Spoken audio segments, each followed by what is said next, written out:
दोस्तों, आज की कहानी शंकर बाबू की है। अच्छी लगी तो लाइक भी कर देना। शाम का धुंधलका फैलने लगा था। शंकर बाबू अपने हाथों में सब्जी का थैला थामे जल्दी जल्दी पुल पार कर रहे थे। एक दोस्त से बात करने के चलते कुछ देर हो गई थी और अब वे जल्दी से घर पहुंचना चाह रहे थे। पुल ज्यादा लंबा नहीं था, नीचे नदी बह रही थी। अभी वे पुल के बीच में ही पहुंचे थे कि उनके सामने से एक लड़का तेजी से आया और पुल की रेलिंग पर चढ़ने लगा। शंकर बाबू बिना कुछ सोचे समझे झट से आगे बढ़कर उसे पकड़कर नीचे खींच लिए। थैला हाथ से छूटकर नीचे गिर गया। ये क्या बेहूदगी है, क्या कर रहे हो? शंकर बाबू ने उसका हाथ कसकर पकड़ लिया। मैं जान देना चाहता हूँ, पर आपको इससे क्या? छोड़िए मेरा हाथ। लड़का उनका हाथ झटकते हुए कहा, ओ हो, ऐसी बात है, पर क्यों भला? शंकर बाबू ने और जोर से उसका हाथ पकड़ लिया। आपको इससे क्या लेना देना? छोड़िए मेरा हाथ, मुझे जाने दीजिए। लड़का उनसे हाथ छुड़ाने के लिए जोर लगाने लगा।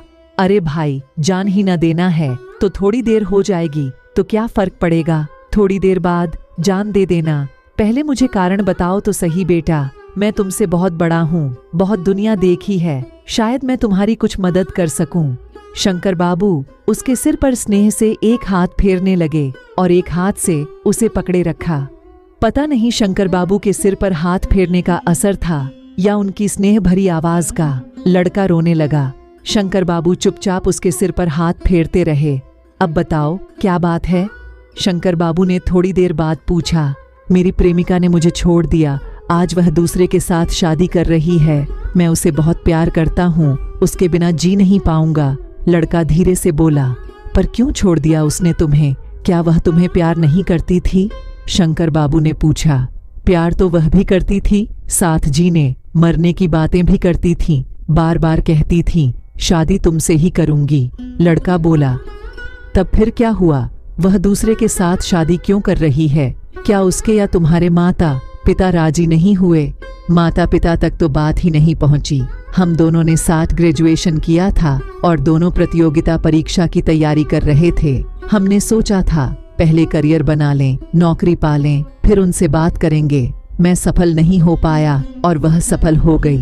एक अच्छी नौकरी पा गई और अब अपने साथ काम करने वाले के साथ शादी कर रही है। मैंने पूछा तो बोली, तुम तो बेरोजगार हो, नौकरी पा न सके, तुम्हारे साथ मेरा क्या भविष्य होगा?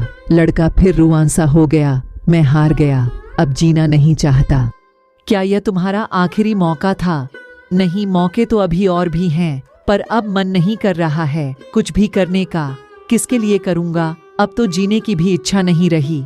क्या तुम अनाथ हो? तुम्हारे परिवार में कोई नहीं है? शंकर बाबू ने पूछा। है ना, माँ पिताजी है, एक छोटा भाई, एक छोटी बहन है और एक बूढ़ी दादी है। लड़का झट से बोला। हैं, लेकिन कोई तुम्हें प्यार नहीं करता, है ना? शंकर बाबू भी तुरंत बोल उठे। नहीं, सब मुझे बहुत प्यार करते हैं। लड़का बोला। फिर तुम उस एक बेवफा के लिए जो तुम्हें छोड़कर किसी और की हो गई, अपने आप को, अपने पूरे परिवार को बिना उनकी कोई गलती के जीवन भर के लिए सजा देना चाहते हो? जिसने तुम्हारे प्यार को कोई महत्व नहीं दिया, उसके लिए पूरे परिवार के प्यार को ठुकरा रहे हो।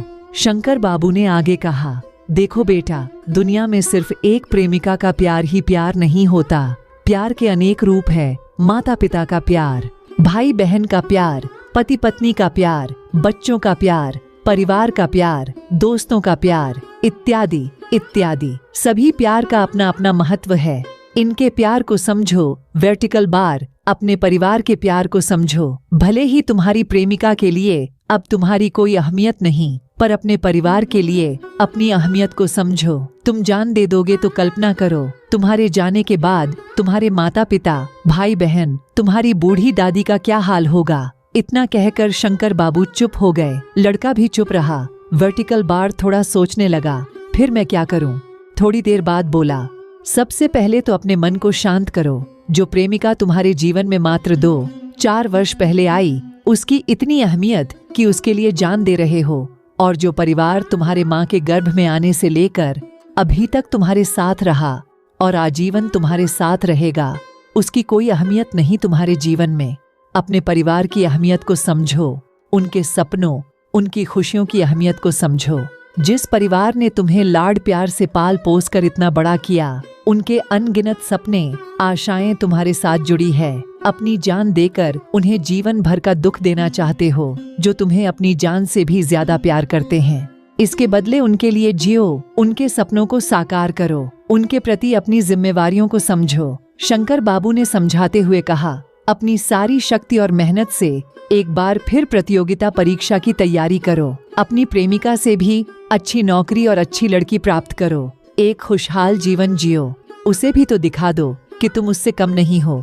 इसे एक चैलेंज की तरह लो, वर्टिकल बार सफलता पाकर ही दम लो। Thank you uncle, vertical bar, आपने मेरी आंखें खोल दी, मुझे बचा लिया। वर्टिकल बार, आप ठीक कहते हैं, अब मैं ऐसा ही करूँगा। लड़का शंकर बाबू के पैर छूते हुए बोला, बेटा धन्यवाद तो ईश्वर का करो, उसने तुम्हें मानव जन्म और इतना अच्छा परिवार दिया है। इसकी अहमियत समझो, सम्मान करो और अपने कर्मों से उनका नाम रोशन करो। आगे ऐसे ख्याल मन में कभी मत लाना और कभी आए तो अपने परिवार को जरूर याद कर लेना। शंकर बाबू उसके सिर पर प्यार से हाथ फेरते हुए बोले, मेरे भी 2 बच्चे हैं, एक लड़की और एक लड़का। वर्टिकल बार लड़का बड़ा है, ग्रेजुएशन कर रहा है, मुझे तुम में उसी की छवि दिखाई दे रही है। अंकल आप बहुत अच्छे हैं, आप सही कह रहे हैं। मेरा नाम रौनक है, मुझे भी अपना बेटा समझें। यह जीवन अब आपकी देन है, जीवन में कभी आपके कुछ काम आ सकूं तो अपने को धन्य समझूंगा।